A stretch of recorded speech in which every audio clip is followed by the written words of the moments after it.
Kepada kepala sekolah kami persilahkan. Baik, Assalamualaikum warahmatullahi wabarakatuh. Alhamdulillah alamin. Assalatu wassalamu ala asrofil anbiya'i wal mursalin sayyidina Muhammadin wa ala alihi washabbihi. Di salah satu rumah guru kita ya, teman kita juga, sekaligus saya sampaikan sosialisasi terkait dengan implementasi kurikulum merdeka yang dipasrahkan ke sekolah dan disesuaikan dengan kondisi muridnya. Kurikulum yang diserahkan kepada sekolah, kepada pengelolaannya, dan di situ banyak sekali penyesuaian kurikulum yang harus dilakukan karena kondisi tiap daerah berbeda, semangat wali murid dan siswa juga berbeda, fasilitas juga berbeda, sehingga menimbulkan kesenjangan antara sekolah yang satu dengan yang lain, daerah satu dengan yang lain terkait dengan fasilitas pendidikan yang diberikan, dan itu berpengaruh pada perkembangan anak didik kita.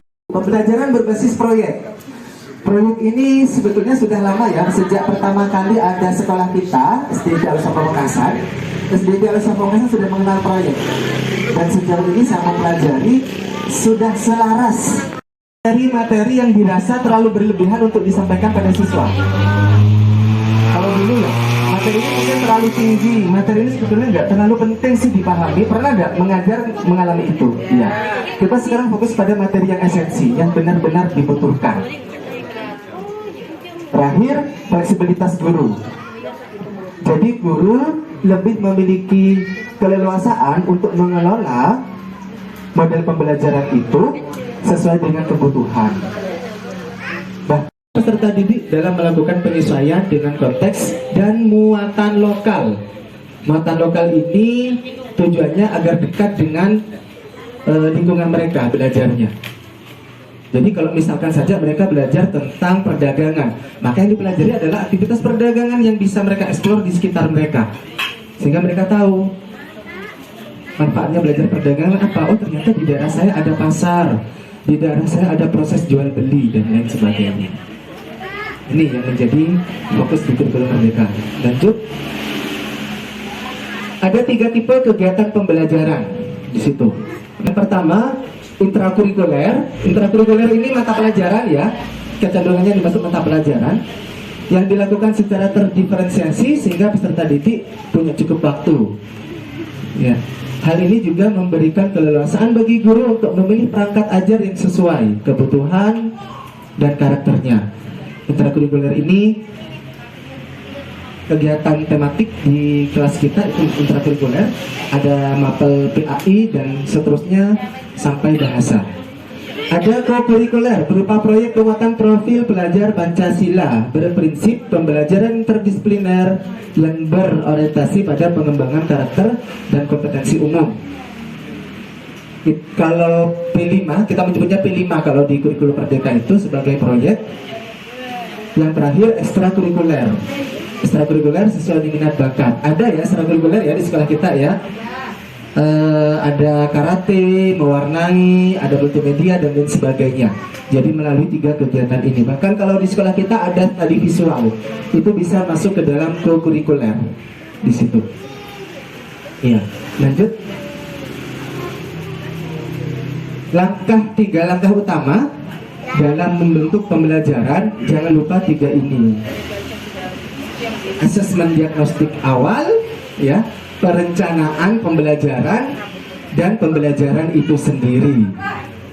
Iya, bahkan biasanya secara siklus ada asesmen ini banyak ya. Ada kalau kita ada asesmen tema di situ, ada asesmen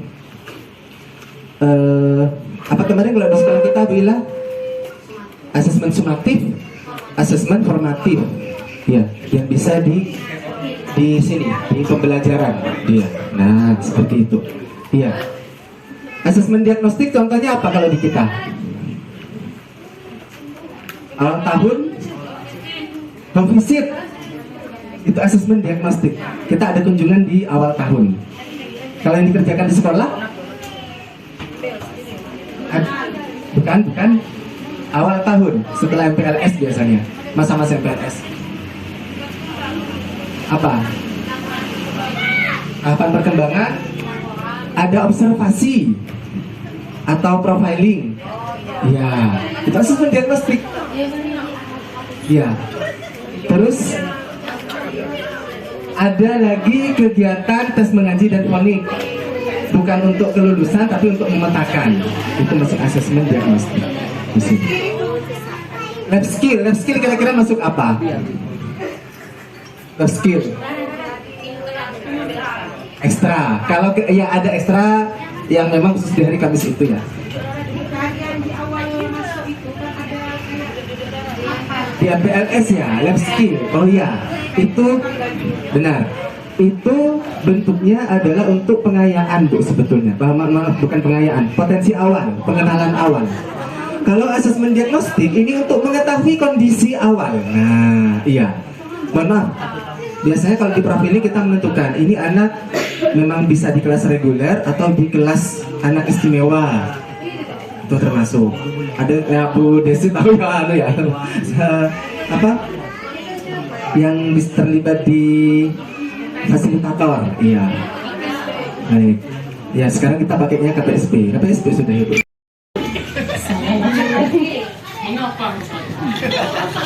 Baik Bapak, di kurikulum Merdeka ini tentunya saat ini ada yang namanya pembelajaran inklusif ya. Ya, bagaimana pendapat Bapak tentang pembelajaran tersebut? Sudah, terima kasih. Ya, alhamdulillah sekolah kita sudah dapat SK dan menjadi sekolah inklusif sejak 1 tahun yang lalu, insya Allah ya. Kebetulan yang ikut dibuatnya saya dengan Bu Upun. Bisa next dulu Pak. Terus, oke, stop di sini. Jadi inklusif itu hubungannya dengan diferensiasi. Inklusif itu prinsipnya adalah sekolah itu tidak kemudian pandang bulu dalam menerima siswanya. Ada siswa yang mungkin kemampuan kompetensinya tinggi, ada yang masih di tahap dasar. Makanya dari sekolah kita tidak pernah ada seleksi ya, bisa baca atau tidak bisa itu, kita tidak pernah seperti itu. Dia anak reguler ataupun anak yang diistimewakan oleh Allah kita terima semua, karena kita juga sudah menganut tahap ini sudah ter-SK pendidikan inklusif. Dan mau tidak mau sekolah kita harus menerapkan kurikulum atau pembelajaran diferensiasi. Tidak sama pembelajaran yang diberikan kepada anak yang satu dengan yang lain. Biasanya begitu. Jadi ini sudah include ke kurikulum Merdeka, Bu Desi. Ya, kurang lebih seperti itu. Oke, terima kasih. Silakan yang lain. Bagaimana cara mengukur ketercapaian belajar siswa menggunakan 3 tadi assessment. Baik, terima kasih. Baik, terkait dengan asesmen ini agak panjang ya pembahasannya ya. Kita ada asesmen diagnostik, ada asesmen sumatif, ada formatif di situ. Ya. Nanti di forum selanjutnya Pak Handi, insya Allah akan diulas ya. Sebetulnya tadi sudah saya siapkan, cuman kalau disampaikan di sini nanti ada sosialisasi asesmen dibuka Pak. Ya. Nanti kita bisa membedah ini terlebih dahulu di F5 Pak, full screen. Ya, nah. Satu, kalau tradisional mengukurnya gampang Pak dulu, pakai soal. Ya kan, ada pilihan ganda, ada isian, ada uraian. Semuanya dibuat seperti itu.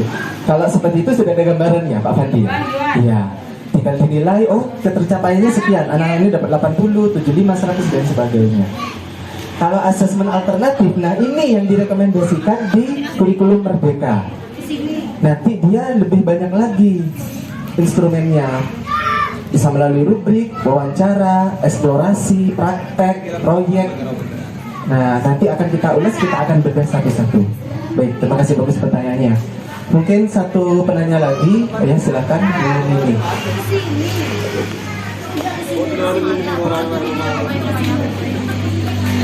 Baik, terima kasih kesempatannya. menanggapi dari pertanyaannya Pak Fandi tadi tentang asesmen.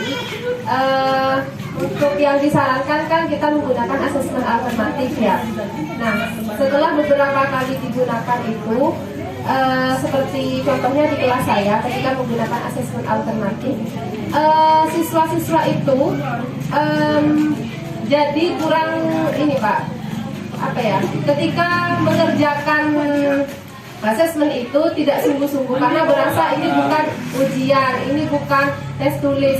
Jadi sebenarnya itu mereka bisa, tapi karena dikemasnya tidak seperti asesmen tradisional, itu mereka main-main mengerjakannya. Itu gimana ya Pak?